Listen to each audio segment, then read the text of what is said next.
Nah, ini seru ini teman-teman semuanya untuk Anda semuanya yang galbay di pinjol. Inilah saatnya dan kesempatan yang paling tepat untuk Anda berhenti bayar pinjol.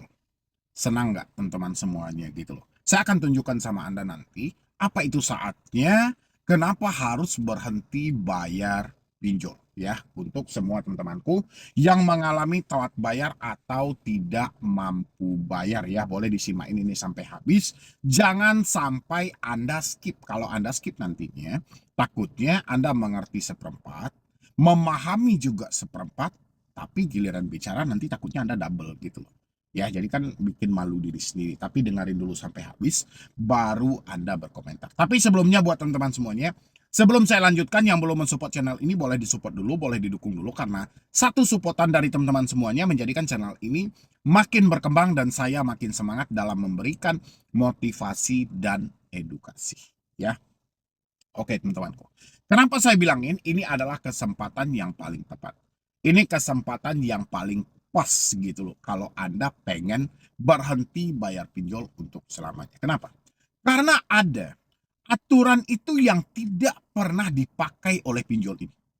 Karena kalau mereka memakai aturan itu, otomatis mereka akan mengalami kerugian yang cukup besar. Dan mereka tidak mau dengan hal seperti itu. Sehingga mereka selalu melanggar aturan tersebut. Ya, larangan tentang apa? Contoh, Anda bisa lihat di sebelah saya, teman-teman. Ini adalah bukti ketidakmampuan debt collector untuk mengunjungi Anda sampai ke rumah. Ketidakmampuan debt collector untuk mendatangi Anda sampai ke alamat. Sehingga mereka hanya bermain dengan yang namanya SMS. Ya, di sini mereka sampaikan, jangan main-main. Data-data dan foto pengajuanmu lengkap, bayar hutangmu yang sudah jatuh tempo, sekarang sebelum kau tanggung resikonya. Ini kesempatan yang bagus teman-teman semuanya. Kenapa kesempatan yang bagus? PR kita cuma satu. Mencari tahu ini aplikasinya apa. Begitu kita sudah tahu aplikasinya, kita akan pertanyakan, ada apa dengan data-data saya? Ada apa dengan foto-foto saya? Bukankah data itu yang Anda minta? Bukankah data itu yang Anda butuhkan sejak awal pengajuan? Ya, harusnya dari chat atau SMS yang seperti ini, teman-teman harus belajar. Bukan mereka mau mendatangi Anda, tidak. Tujuan mereka untuk mengumpulkan data Anda adalah sebagai alat sandera. Ya, sebagai alat untuk mereka perjualbelikan nanti supaya Anda mau tertekan sama mereka dan Anda mau membayar hutang Anda lengkap dengan bunga-bunganya plus dendanya yang sangat besar. Itu tujuan mereka gitu.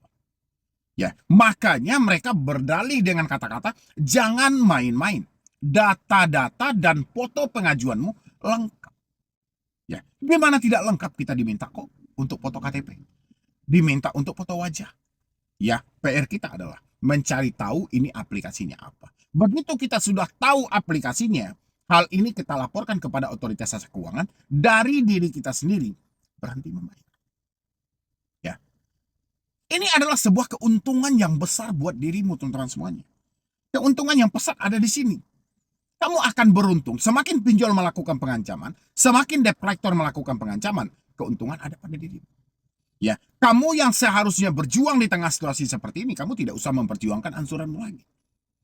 Ya, tinggal menghentikan. Salah mereka sendiri. Ada apa maksud mereka dengan melakukan penekanan?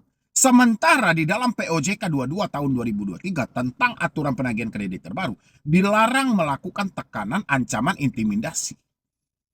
Ya, baik fisik maupun verbal. Sekarang mereka melakukan. Ya, itu yang pertama. Yang kedua adalah kalau misalnya teman-teman mendapatkan mereka mengirimkan data kepada kontak darurat kita atau kontak di handphone kita. Yang mana mereka menyampaikan tolong sampaikan kepada nama, nomor HP, dan habis itu untuk bayarkan tagihannya. PR kita adalah mencari tahu nama aplikasinya. Karena perbedaan pinjol legal dan ilegal teman-teman cuma satu. Cuma satu perbedaannya. Yang ilegal melakukan penagihan dengan cara pengancaman ada nama aplikasinya. Tapi yang legal melakukan penagihan dengan cara pengancaman tidak ada nama aplikasinya. Kenapa? Ini mau disandiwarakan. Karena ketika Anda mau melapor hal ini kepada otoritas jasa keuangan, OJK tidak akan mempercayai laporanmu.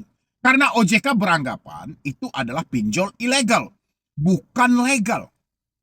Ya, karena itu selalu yang dikambing hitamkan. Makanya, pinjol-pinjol legal itu melakukan penagihan dengan cara intimidasi, mereka tidak akan pernah berani lagi menyebutkan nama aplikasi. PR kita adalah bagaimana kita memancing mereka untuk menyebutkan nama aplikasi. Kalau misalnya mereka tidak mau juga, Bang, ya sudah. Anda mau bayar kemana coba? Nah, kalau misalnya mereka tidak mau menyebutkan nama aplikasi sementara Anda ditekan dengan konsep seperti ini, Anda mau bayar kemana? Kalau iya hanya satu aplikasi, kalau lebih dari itu dan bersamaan sudah jatuh tempo, mau bayar kemana?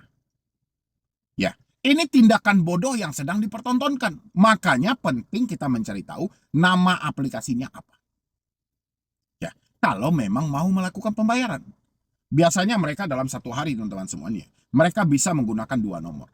Yang satu nomor mereka gunakan melakukan penagihan dengan menyebutkan nama aplikasi, tapi sesuai dengan aturan yang berlaku. Yang satu nomor lagi, mereka tidak menyebutkan nama aplikasi, tidak sesuai aturan, mereka lebih melakukan penekanan. Itu orang yang sama. Tinggal Anda membuktikannya, supaya bagaimana caranya mereka menyebutkan nama aplikasi atau nominal hutang. Ya, ini kesempatan yang bagus loh buat teman-teman semuanya. Jadi jangan takut dengan kita mendapatkan ancaman-ancaman seperti ini. Ya, dia bilangin, masih kau belum bayarkan juga utangmu yang sudah harus dibayarkan hari ini? Hati-hati, jangan paksa kami hari ini menghubungi kontak-kontak Anda seperti nasabah di atas. Kami tidak main-main untuk nasabah yang kelakuannya maling kayak Anda. Pertanyaannya cuma satu. Kalau teman-teman takut dalam hal ini, takut Anda karena apa? Oh, takut karena kontak Anda dihubungi. Sekarang, mereka tidak menjelaskan mereka dari mananya. Mana tahu mereka penipu. Ya, mana tahu orang-orang yang hanya mendapatkan nomormu dan kebetulan dia tahu kamu berhutang. Ya kan? Jadi nggak usah takut dengan hal-hal seperti ini. Hal yang harusnya kita lakukan adalah bagaimana caranya kita memancing mereka untuk menyebutkan nama aplikasi. Ya, disitulah letak keuntungannya, teman-teman. Tinggal Anda sampaikan, Anda kalau tidak menyebutkan nama aplikasi, saya tidak akan bayar seumur hidup. Ya, silakan sebutkan nama aplikasi Anda, berapa jumlah hutang yang harus saya bayarkan, dan kemana. Tapi harus melalui nomor yang melakukan ancaman tadi. Jangan sampai di nomor yang berbeda. Ya, teman-teman, dia akan berusaha menutupi nama aplikasinya. Oke, karena dia tahu, debt collector ini tahu. Kalau misalnya mereka ketahuan menyebutkan nama aplikasi, aplikasi tidak akan melindungi mereka. Karena aplikasi lebih mementingkan menyelamatkan perusahaan mereka daripada menyelamatkan debt collector yang bodoh ini. Ya, debt collector ini berada di bawah tekanan, tapi mereka harus kontrol juga supaya mereka jangan sampai keceplosan menyebutkan nama aplikasi. Ya, kesempatan kita adalah bagaimana caranya kita memaksa mereka, memancing mereka. Bukan kita ketakutan, bukan kecemasan juga, teman-teman nggak perlu takut dengan hal-hal seperti ini. Karena ini cuma omong kosong. Ini tong kosong yang nyaring bunyinya gitu. Nggak ada. Nyatanya kalau mereka memang bermental, seharusnya mereka berani bayarkan hutangmu di sini.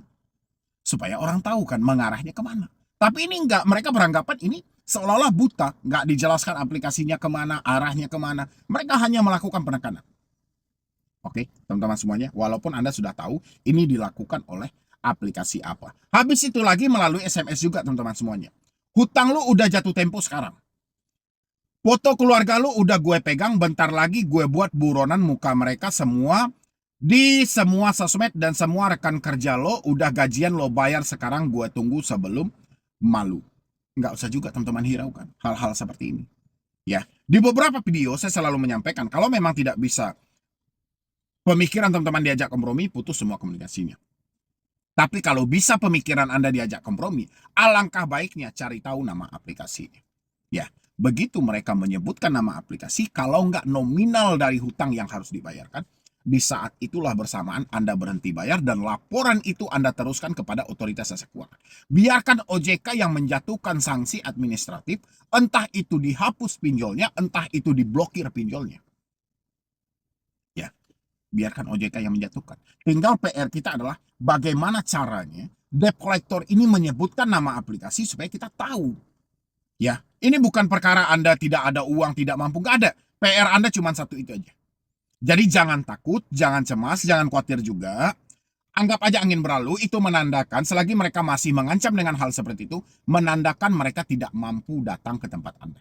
Jadi PR Anda pancing mereka untuk menyebutkan nama aplikasi dan laporkan kepada otoritas. Buat teman-teman semuanya, jadi saya berharap tidak ada lagi yang cemas, tidak ada lagi yang takut, tidak ada lagi yang khawatir dengan chat-chat yang seperti itu. Jadi itu sebenarnya sudah menunjukkan ciri-ciri bahwa mereka tidak akan datang ke tempat Anda.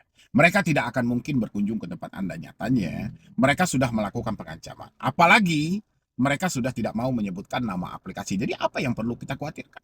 Lebih baik hari ini bagaimana caranya kita bisa fokus bekerja, fokus berusaha, dan kita kumpulkan uang kita. Kalau uang kita sudah terkumpul, kita mau negosiasi pokoknya boleh, atau kita mau ngarahkan ke yang lain juga boleh, teman-teman semuanya. Yang penting bagi saya adalah jangan terpengaruh dengan katanya yang mereka lontarkan melalui telepon, melalui WhatsApp, dan melalui email. Dan habis itu jangan sampai teman-teman semuanya terdorong untuk gali lubang tutup lubang. Ya, mungkin dari saya cuma itu aja buat teman-teman semuanya. Terima kasih sudah hadir di sini. Jangan lupa untuk di-support, di-like, di-share, di-subscribe juga channel Solusi Utang.